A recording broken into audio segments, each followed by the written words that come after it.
The Silver Revolution is coming, a wave of change that will wash away the old world and leave only the truth. Join us as we document the turning points of history through a stunning 3D cinematic lens. Hit subscribe now and be a part of the New World Order. I've been a pediatric emergency physician at Mercy General in Cleveland for 22 years before I learned that the worst thing I'd ever see wouldn't happen in my hospital. It would happen in my own sister's dining room on Easter Sunday, while a honey-glazed ham sat cooling on the table. My niece Tessa was 8 years old that spring. She used to be the kind of kid who couldn't sit still long enough to finish a sentence. She'd come barreling into my apartment with a backpack full of drawings she'd made just for me, climb onto the couch, and start narrating an entire fictional universe she'd invented about a cat named Buttons who could fly airplanes. I was Uncle Theo to her, and for the first 6 years of her life, I was probably her favorite person in the world after her mother. Then, somewhere around her 7th birthday, she went quiet. I noticed it the way you notice a slow leak in a tire. Nothing obvious at first, just less of her, fewer drawings, shorter visits. My sister Renee started canceling our Sunday dinners with excuses that didn't quite add up. Tessa had a stomach bug. Tessa had a school project. Tessa was tired. When I did see my niece, she'd give me a hug that felt obligatory, like she was performing it for an audience, and then drift back to her stepfather's side and stand there with her hands clasped in front of her like a tiny soldier at attention. I told myself I was reading too much into it. Kids change. They go through phases. They get embarrassed by their relatives. That's what I told myself, because the alternative was something I didn't want to look at.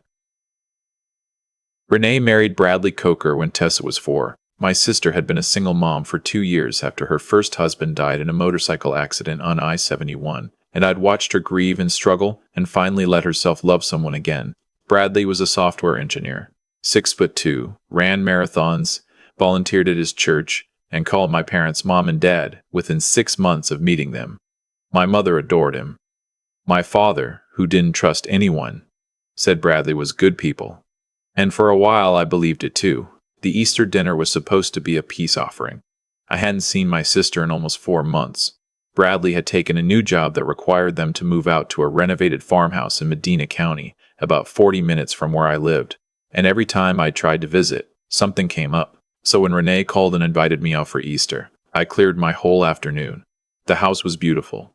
White clapboard, black shutters, a wraparound porch with a swing. The kind of place you see in a magazine and think, that's what success looks like. Bradley met me at the door with a firm handshake and a wide smile. Renee hugged me too tightly and held on a second longer than felt natural. And Tessa stood at the bottom of the staircase in a yellow Easter dress, holding the banister with both hands, staring at the floor. "Hey, Tess," I said. "I missed you, kiddo." She didn't move. "Tessa, say hi to your uncle," Bradley said. His voice was light, cheerful even. But Tessa flinched. She actually flinched. It was small. Anyone else might have missed it, but I've been a pediatric ER doc for 2 decades, and I've seen that flinch on more children than I can count. It's the flinch of a kid who has learned that voices can be weapons even when they sound friendly. It's the flinch of a kid bracing for a hand they can't see yet. "Hi, Uncle Theo," Tessa whispered. I crouched down. "You look so grown up. Did you grow 6 inches since I saw you?" She tried to smile. It didn't reach her eyes. Dinner was a performance. Renee chattered about Bradley's promotion. Bradley talked about the renovations they were planning. He talked about the wine cellar they were converting from the original root cellar, how he'd been working down there every weekend, how it was his project. My mother oohed and ahed. My father asked technical questions about the foundation. Tessa pushed a single piece of ham around her plate for 40 minutes and didn't take a single bite. "Sweetie, you need to eat," Renee said. "I'm not hungry." "You haven't touched your food," Bradley said. Same cheerful voice. "We don't waste food in this house, do we, Tessa?" Her fork started shaking against the plate. "Bradley, she's fine," I said.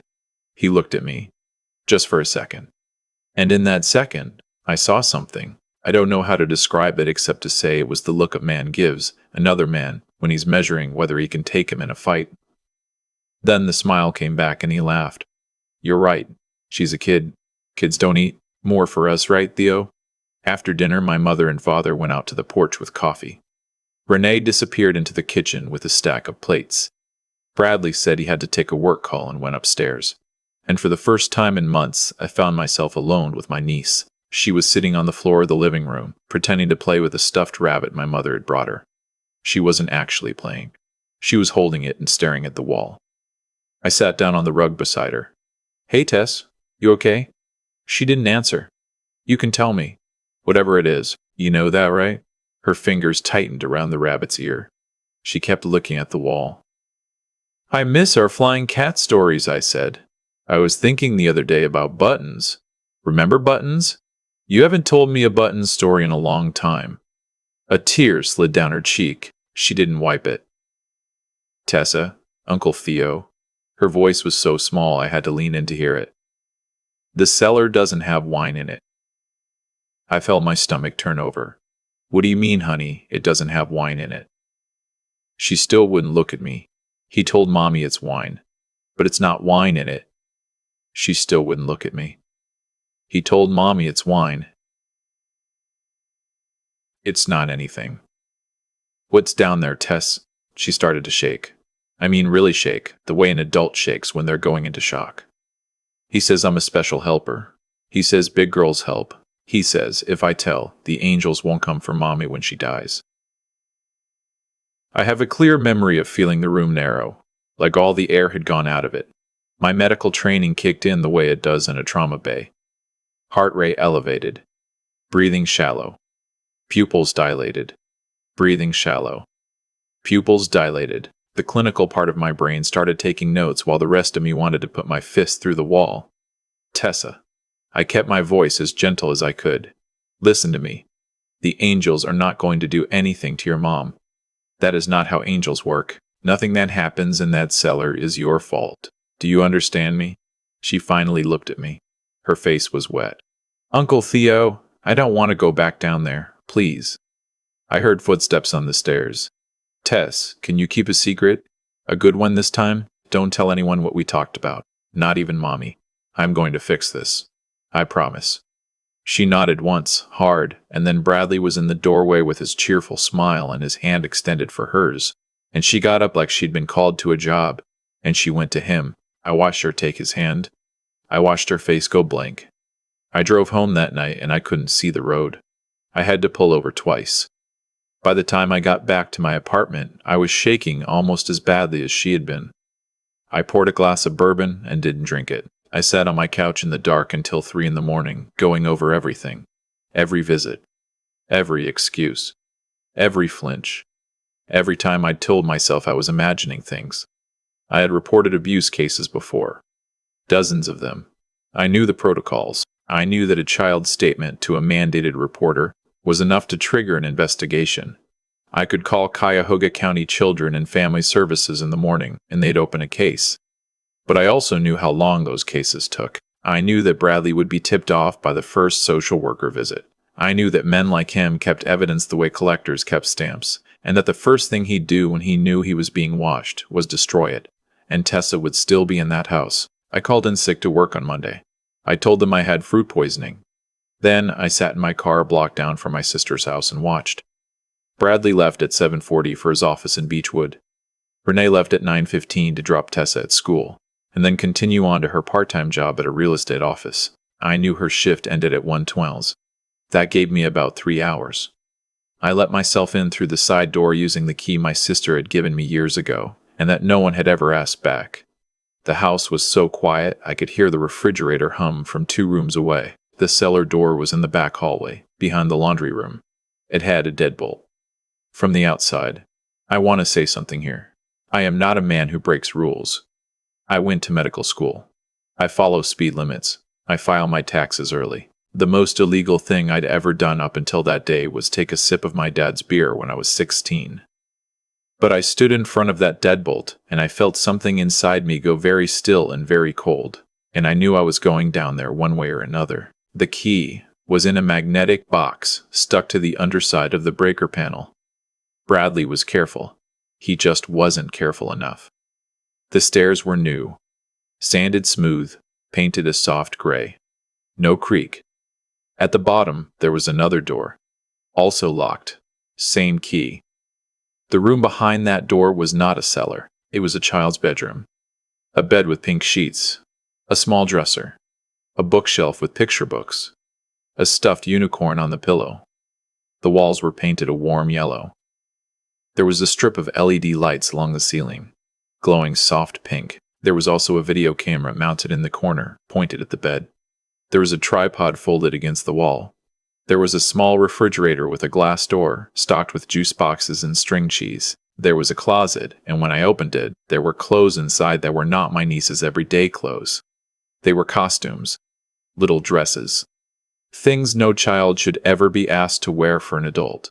And there was a locked metal cabinet, the kind you'd see in a doctor's office. I sat down on the floor for a minute because my legs wouldn't hold me. Then I got up. The cabinet key was on the same ring as the door key. Of course it was. He'd never imagined anyone would get this far. The cabinet held external hard drives. 6 of them. All labeled by date, going back almost 3 years.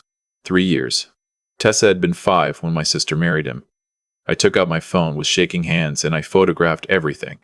The bed, the camera, the closet, the cabinet, the hard drives with their dates. I took out the most recent 2 hard drives and I put them in my jacket pocket. I locked the cabinet. I locked the room. I locked the cellar door. I put the key back in the magnetic box. I walked out the side door, locked it behind me, and got into my car. I sat in the driver's seat for 10 minutes before I could turn the key. I drove straight to the Medina County Sheriff's Office. I didn't go to Cleveland. I went to the county where the house was, because I'd done enough mandatory reporter training to know that jurisdiction matters. The deputy at the front desk took one look at me and asked if I needed an ambulance. I told her I was a physician and I needed to speak to a detective about child sexual abuse. She made a phone call. Within 2 minutes, a woman in her 50s came out and introduced herself as Detective Marisol Quintero. I told her everything.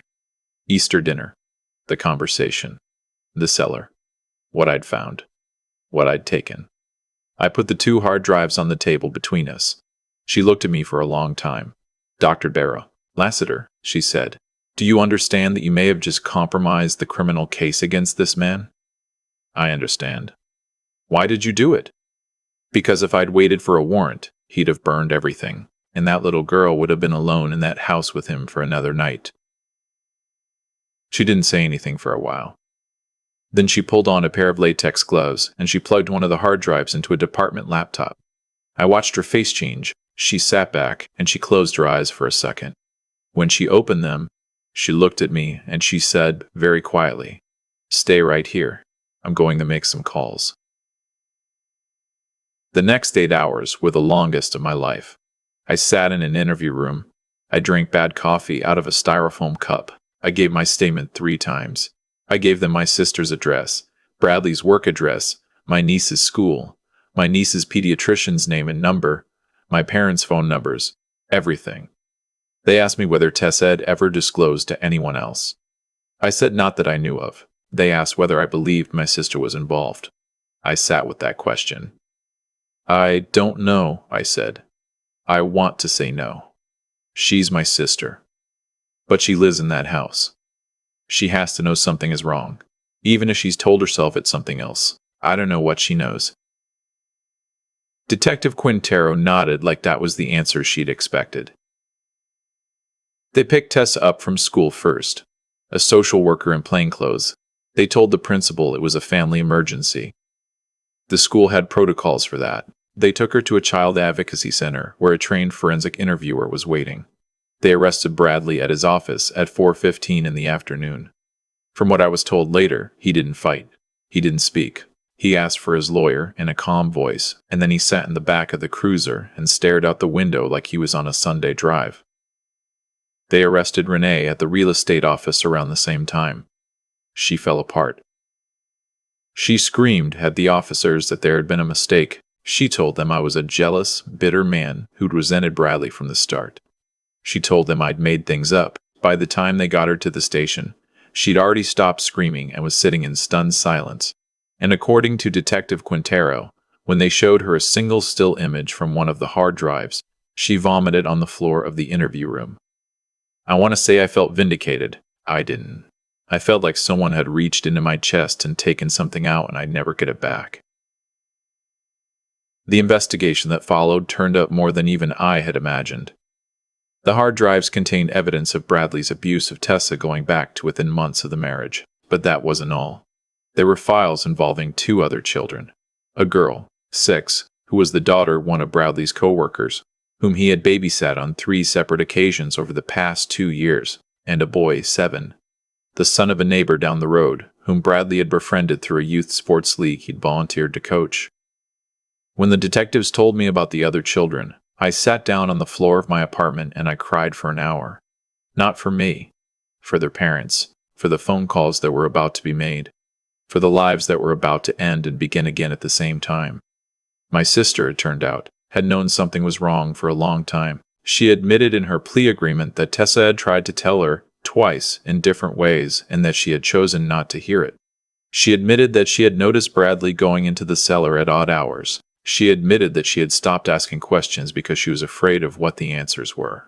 She had not, the prosecutors believed, ever entered the cellar herself or directly participated in the abuse.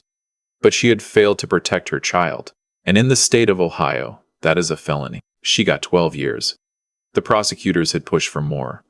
The judge said in his sentencing that he believed Renee was both a victim and a perpetrator, and that the law required him to weigh her own coercion against her absolute, unforgivable failure to act on behalf of her daughter.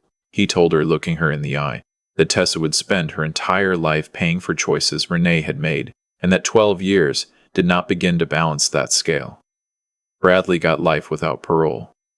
The trial was 3 weeks of evidence so heavy, I lost 15 pounds watching it. Tessa did not have to testify. The forensic interview video, combined with the medical evidence in the hard drives, was sufficient. His defense attorney tried to suggest that I had planted evidence. The jury did not believe him.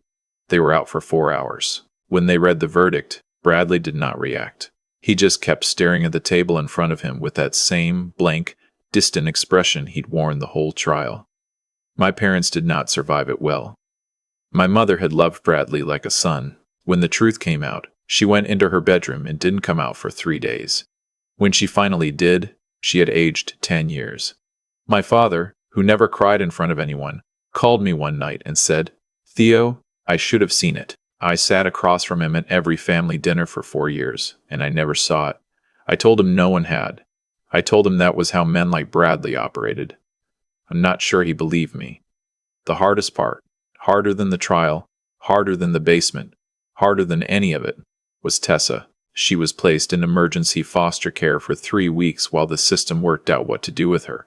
I petitioned for guardianship the same day my sister was charged. I had a lot of advantages in that petition.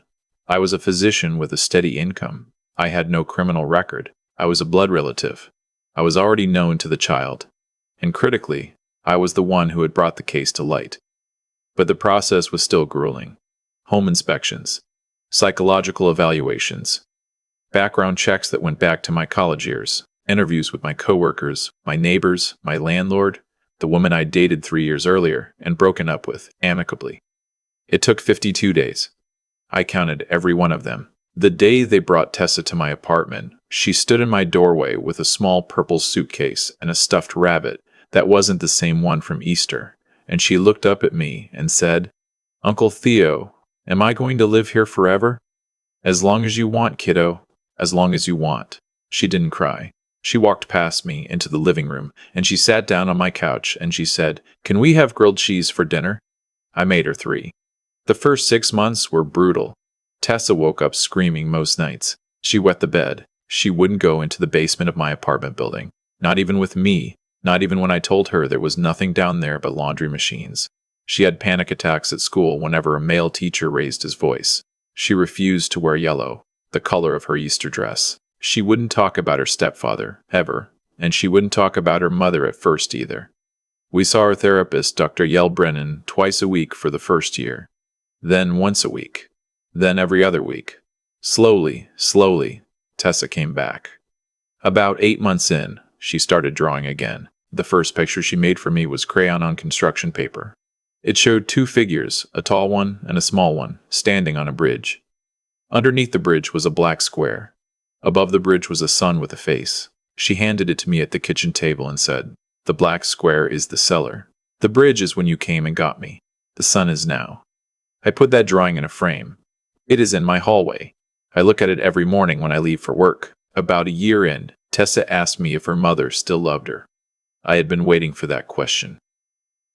Dr. Brennan and I had practiced the answer. Your mom loves you, Tess. She made some very wrong choices that hurt you very badly. And she's being punished for those choices. But yes, she loves you. Loving someone and protecting them aren't always the same thing, and your mom didn't protect you. That's why you live with me now. But the love is still there, even if it wasn't enough. She thought about that for a long time. Then she said, "Will I have to see her again? Not unless you want to, and not until you're old enough to decide for yourself." She nodded, and she went back to her drawing. When Tessa was 10, she asked me to adopt her. Renee was still incarcerated. We had not had contact in over a year. The legal process to terminate parental rights and finalize the adoption took 18 months. On the day it was finalized, Tessa wore a blue dress because she still didn't wear yellow. And she stood in front of the judge and she said, "Yes, sir, I want Uncle Theo to be my dad." The judge smiled and said, "Then he is." She is 15 now. She runs cross country. She wants to be a forensic interviewer when she grows up, the kind of person who sits across from a scared kid and helps them tell their story. She has nightmares maybe once a month instead of every night. She has friends. She laughs at terrible jokes. She wears yellow again, sometimes on bright days when the world feels safe enough. Bradley died in prison 2 years ago. Another inmate. The official report said it was an altercation in the yard. I am not proud of what I felt when I got the phone call. I am not going to pretend that I felt grief or even regret.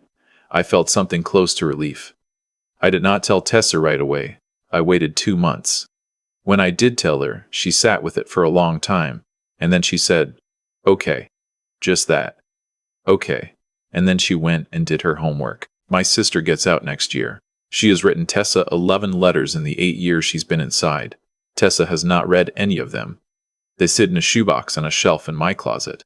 When Tessa is ready, if she's ever ready, they will be there for her. That will be her decision, not mine. I gave a talk last year at a regional conference for pediatric emergency physicians. The topic was recognizing the signs of sustained child sexual abuse in routine clinical encounters. There were about 300 people in the room. I told them about the flinch. I told them about the way kids learn to perform normalcy around their abusers. I told them about Tessa's hands clasped in front of her like a tiny soldier at attention. I told them that the most important thing we can do as physicians, as relatives, as neighbors, as teachers, is to take seriously the small, strange things children say when they think no one is listening. After the talk, a woman came up to me. She was older. Late 60s, maybe 70. She was crying. She said, "When I was 7 years old, my uncle hurt me for 2 years and no one ever asked. I am 71 and I have never told anyone that until right now. Thank you for what you did for that little girl. I wish someone had done it for me." I held her hand for a long time. I didn't know what else to do. I think about that woman a lot. I think about how many of her there are. I think about how many of them are sitting in their houses right now, in their 70s, in their 80s, carrying something they have never been able to put down. I think about how many of them were once Tessa. And I think about how many Tessas are out there right now, today, this very minute, pushing food around a plate at a dinner table while someone they're supposed to trust watches them eat. There are basements, attics, locked rooms, sheds, back bedrooms, hunting cabins. There are men who look like good husbands and good neighbors and good coaches. There are women who look the other way because looking is too expensive. If you are reading this, if you see a child flinch, if you hear a child say something that doesn't make sense, if your gut tells you something is wrong in a house you used to love, please, I'm begging you, do not assume someone else is going to handle it. Do not assume you are imagining it. Do not assume the family will fall apart if you ask the hard question, because the family is already broken. You just haven't seen it yet. Make the call. Ask the question. Knock on the door. Drive to the station. Take the risk of being wrong. Because if you are wrong, the worst thing that happens is you have an uncomfortable conversation. And if you are right, you save a life. I saved one. She's sitting upstairs right now doing her geometry homework. She's going to college in 3 years. She's going to be okay. She wouldn't be if I'd kept driving past that exit. I've thought a lot in the years since that Easter about what could have happened if I'd ignored that flinch. If I'd told myself I was reading too much into a quiet little girl at a dinner table. If I'd driven home and let the doubt win, Tessa would still be in that house. That is not a maybe. That is a certainty I live with every day. Every choice in this story had a consequence, and every consequence pointed back to a choice someone made. Bradley chose over and over to harm a child and documented. Renee chose, twice that I know of, and probably more, to look away when her daughter tried to tell her. I chose, on a Monday morning, to drive to a house I was not invited to and walk down a set of stairs I had no legal right to descend. None of us were forced. We all decided. I think this is the thing people forget about evil. It isn't a weather event. It isn't a tragedy that falls out of the sky. It is built, brick by people making small decisions and large ones, and it is stopped the same way. The man who hurt my niece was not a monster who appeared out of the dark. He was a marathon runner who called my mother Mom. He was charming. He was patient. He worked at it, and the people around him, including me, including my sister, including my own father who said Bradley was good people, all made the small daily choice not to look too closely. What I learned, what I am still learning, is that being a decent person is not a feeling. It is a series of inconvenient actions taken in moments when looking away would be easier. The night I sat in my car outside Tessa's school deciding what to do, the easier choice would have been to call the hotline and let the system handle it on its own timeline. The harder choice was to take a risk I might be punished for because a child could not wait. Doing right rarely feels safe. That is part of how you know it is right. I think too about Tessa, 15 now, who runs cross-country and wants to become a forensic interviewer because she believes other children deserve someone who will listen. She did not get that from her circumstances. She built it, out of nightmares and panic attacks and a refusal to wear yellow for years. She built a person who wants to help. That is not luck. That is the slow, daily work of choosing, again and again, to live forward instead of backward. If there is one thing I want anyone hearing this to carry with them, it is this. Pay attention to the small wrong things. Trust the discomfort in your gut when something does not add up. Ask the question that feels rude to ask. The cost of being wrong is a moment of embarrassment. The cost of being right and saying nothing is a child in a basement. I drove to that station because someone had to. I would do it again tomorrow. I hope you would too.